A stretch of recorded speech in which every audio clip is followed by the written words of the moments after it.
Pose four A moment. കാഴ്ച ഒരനുഗ്രഹമാണെന്ന് മനസ്സിലാക്കാൻ എല്ലാം ഞാൻ കാണുന്നു. ഇമാജിൻ കാഴ്ചകൾ മങ്ങുന്ന ആ ദിവസം. എന്റെ കണ്ണുകളെ ബാധിച്ച ഗ്ലോക്കോമ. ഗ്ലോക്കോമയുടെ പ്രധാന ലക്ഷണങ്ങളിൽ ഒന്നാവാം കൂർക്കം വലി. വശങ്ങളിലെ കാഴ്ച മങ്ങി ഒരു കുഴലിലൂടെ പോലെയായി ചുരുങ്ങുന്നു. Treat early for glaucoma. വനിതാ ദിനത്തിൽ Cheruthuruthy PNNM Ayurveda college director Sandhya മണ്ണത്തിനെ വടക്കാഞ്ചേരി കേരളവർമ്മ പബ്ലിക് ലൈബ്രറി ആദരിച്ചു. ആയുർവേദത്തെ ലോക പ്രശസ്തമാക്കിക്കൊണ്ടിരിക്കുന്ന മികച്ച ഭരണ നിർവഹണത്തിനാണ് ആദരം. അന്താരാഷ്ട്ര വനിതാ ദിനമാണ്. സമൂഹത്തിൽ രണ്ട് തരത്തിലുള്ള അഭിപ്രായങ്ങൾ പറഞ്ഞിരുന്നുണ്ട്. 365 ദിവസം സ്ത്രീയുടേതാണ്, പിന്നെ എന്തിനാണ് ഒരു വനിതാ ദിനം ആചരിക്കുന്നത് എന്ന്. അതൊരു വിഭാഗം. മറുവിഭാഗം ചിന്തിക്കുന്നത് ഒരു ദിവസം കിട്ടുന്നത് ഒരു ബോണസ് അല്ലേ, ഒരു വനിതയെ ആദരിക്കാനും വനിതയുടെ ശക്തിയെ ആഘോഷിക്കാനും വനിതയുടെ സ്നേഹവും അവരെ ആദരിക്കാനുള്ള ഒരു കാഴ്ചപ്പാടും ലഭിക്കുന്ന ആളുകൾക്ക് അവരെ ആഘോഷിക്കാനുള്ള ഒരു അവസരമായി എന്തുകൊണ്ട് വനിതാ ദിനം ആചരിച്ചുകൂടാ എന്ന് ചിന്തിക്കുന്ന വേറൊരു സമൂഹവും നിലവിലുണ്ട്. ഞാൻ എന്തായാലും ഒരു രണ്ടാമത്തെ നിലപാടിനോടാണ് താല്പര്യം കാണിക്കുന്നത്. ഒരു ദിവസം കിട്ടിയാൽ 365 ദിവസവും നമ്മുടേതാണ് എന്ന് അറിഞ്ഞുകൊണ്ട് തന്നെ ഒരു ദിവസം സ്വയം ആദരിക്കപ്പെടാനും സ്വയം സ്നേഹിക്കാനും മറ്റുള്ളവരോട് വിവേകപൂർവവും നീതിപൂർവവും അല്ലെങ്കിൽ ഒരു നീതി ബോധവും ഒക്കെ ഉണർത്തുന്ന ഒരു സ്ത്രീയായി കൂടുതൽ ആദരിക്കപ്പെടാൻ ഒരു ദിവസം കിട്ടുകയാണെങ്കിൽ അതെന്ത് കളയണം എന്ന് ചിന്തിക്കുന്ന ഒരാളാണ്. എല്ലാവരും അങ്ങനെ ചിന്തിക്കുന്നതാണ് ഇന്നത്തെ നാടിന് നല്ലത് എന്ന് തോന്നുന്നു.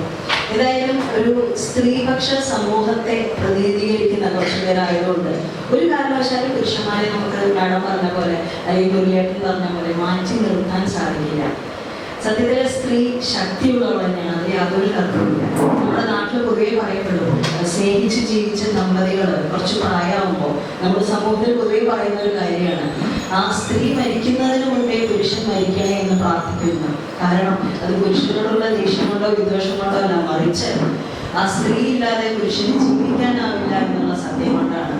ആ സ്ത്രീ എങ്ങനെയെങ്കിലും പുരുഷൻ മരിച്ചാലും തൻ്റെ മക്കളെ ആശ്രയിച്ചോ സമൂഹത്തെ ആശ്രയിച്ചോ വിധവാംശങ്ങളുടെ സ്നേഹത്തോടു കൂടിയൊക്കെ ജീവിക്കാൻ സാധ്യതകളുണ്ട്. പക്ഷെ ഒരു പുരുഷൻ ഒരു സ്ത്രീയുടെ താങ്ങില്ലാതെ തണലില്ലാതെ ജീവിക്കാൻ ബുദ്ധിമുട്ടാണ് എന്നാണ് മുന്നിലൊക്കെ പറയപ്പെടുന്നത്. അപ്പൊ എന്തായാലും അങ്ങനെ ഒരു നാട്ടുകാർക്ക് ഒരു പഴഞ്ചൊല്ല് എവിടെയൊക്കെ കേട്ടിട്ടുണ്ട്, സത്യം എത്രത്തോളം ഉണ്ടെന്ന് അറിയില്ല. എന്തൊക്കെയായാലും ഒരു സ്ത്രീ ആദരിക്കപ്പെടേണ്ടതും സ്നേഹിക്കപ്പെടേണ്ടതും അത് പുരുഷന്മാരിൽ നിന്നോ സമൂഹത്തിൽ നിന്നോ പിടിച്ചു വാങ്ങിയോ എരന്നു വാങ്ങിയോ ഒന്നുമല്ല, അത് സ്വയം അവിടെ എത്തിച്ചേരുമ്പോഴാണ് ആ ഉന്നതിയും ഔന്നത്യവും സ്ത്രീയിൽ വരുന്നത്. അതുകൊണ്ട് തന്നെ ഈ ഒരു ആദരം അത് നമ്മുടെ ശ്രീ കേരളവർമ്മ പബ്ലിക് ലൈബ്രറിയുടെ ജ്യേഷ്ഠനായ മുരളിയേട്ടൻ എന്ന് അറിയിച്ചപ്പോൾ സന്തോഷം തോന്നി. കാരണം കുറച്ച് പുരുഷന്മാർക്ക് ഒരു സ്ത്രീയെ ആദരിക്കാനുള്ള ഒരു മനസ്സുണ്ടായല്ലോ എന്നുപോലും ഇതിൽ ചിന്തിച്ചു പോയി. ലൈബ്രറിയുടെ എല്ലാ പ്രവർത്തനങ്ങൾക്കും കൂടെ ഉണ്ടാവാറുണ്ട്. ഇനിയും PNNMന്റെയും എൻ്റെ പേഴ്സണൽ വ്യക്തിപരമായും എല്ലാ സഹായ സഹകരണങ്ങളും ലൈബ്രറിക്ക് ഉണ്ടാവും. സ്പെഷ്യൽ ജഡ്ജ് ആർ മിനി വനിതാ ദിനാചരണം ഉദ്ഘാടനം ചെയ്തു. ലോകമെമ്പാടുമുള്ള ജനങ്ങൾ ഇന്ന് മാർച്ച് 8 അന്താരാഷ്ട്ര വനിതാ ദിനമായി ആചരിക്കുകയാണ്. നമുക്കറിയാം ഏതൊരു ദിനാചരണത്തിൻ്റെയും ഒരു ഉദ്ദേശ ലക്ഷ്യമുണ്ട്. ഇതിൻ്റെ ഉദ്ദേശ ലക്ഷ്യം എന്തെന്നാൽ സ്ത്രീ സമത്വം ഉറപ്പാക്കുന്നതിന് വേണ്ടി പ്രവർത്തിക്കുവാൻ പ്രാപ്തമാക്കുക, സ്ത്രീ സമത്വം നേടുക എന്നത് തന്നെയാണ്. ഈ ദിവസങ്ങളിൽ ലോകമെമ്പാടും നമ്മുടെ രാജ്യത്തും നമ്മുടെ സംസ്ഥാനത്തും പലവിധ പരിപാടികൾ, സെമിനാറുകൾ, അതുപോലെ തന്നെ വിവിധ മേഖലകളിൽ പ്രാഗൽഭ്യം തെളിയിച്ചിട്ടുള്ള വ്യക്തികളെ ആദരിക്കൽ, അങ്ങനെ പല പരിപാടികളും നടത്തി വരുന്നു. ഇതിൻ്റെ ഒരു ചരിത്രം നമ്മൾ നോക്കുകയാണെങ്കിൽ ആദ്യമായിട്ട് സ്ത്രീകളുടെ അവകാശങ്ങൾക്ക് വേണ്ടി ശബ്ദമുയർത്തിയത് അമേരിക്കയിലെ ന്യൂയോർക്ക് സിറ്റിയിലാണെന്നാണ് പറയുന്നത്.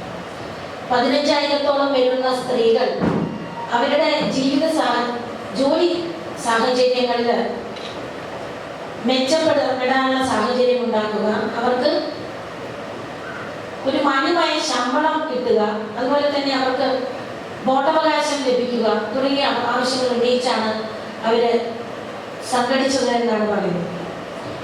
അതിനെ തുടർന്നുണ്ടായ പ്രവർത്തനങ്ങളിൽ അമേരിക്കയിൽ നാഷണൽ വിമൻസ് ഡേ ആഘോഷിക്കുകയുണ്ടായി ഫെബ്രുവരി 28, 1909.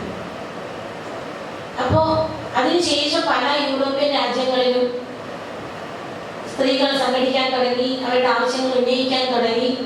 അങ്ങനെ നാഷണൽ വൈഡായിട്ട് നേഷൻസ് പല സ്ഥലങ്ങളിലും നാഷണൽ വിമൻസ് ഡേ ആഘോഷിക്കാൻ തുടങ്ങി.